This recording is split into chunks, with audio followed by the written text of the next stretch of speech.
ಹೂವಿನಹಳ್ಳಿ ಗ್ರಾಮದ ಜಮೀನು ಸಮೀಪ ಮಧ್ಯಾಹ್ನ 12 ಗಂಟೆ ಸಮಯದಲ್ಲಿ ಚಿರತೆ ದಾಳಿ ನಡೆಸಿ ರೈತನೊಬ್ಬ ಪ್ರಾಣಾಪಾಯದಿಂದ ಪಾರಾಗಿರುವ ಘಟನೆ ನಡೆದಿದೆ. ಸಲ್ಮಾನ್ ಖಾನ್ ಎಂಬುವರು ತನ್ನ ಕೃಷಿ ಭೂಮಿಗೆ ತೆರಳುತ್ತಿದ್ದ ವೇಳೆ ಏಕಾಏಕಿ ಚಿರತೆ ದಾಳಿ ನಡೆಸಿ ಗಂಭೀರ ಗಾಯಗೊಳಿಸಿದ್ದು ಪ್ರಾಣಾಪಾಯದಿಂದ ಪಾರಾಗಿದ್ದಾರೆ.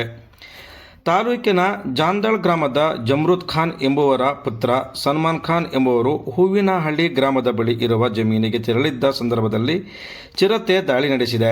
ಚಿರತೆ ಜೊತೆ ಹೋರಾಡುವಾಗ ಚಿರತೆ ದಾಳಿಯಿಂದ ಹಣೆಯ ಬಲಭಾಗ, ಎಡಗೈ, ಎಡಭುಜ ಹಾಗೂ ಬೆನ್ನು ಭಾಗದಲ್ಲಿ ಕಚ್ಚಿರುವ ಗಾಯಗಳಾಗಿವೆ.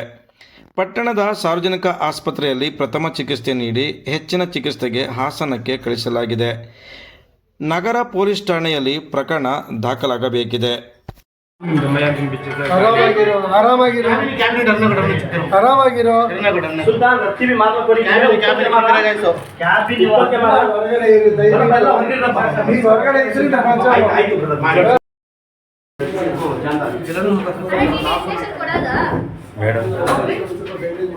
ಹಳೆ ಕೊಟ್ಟು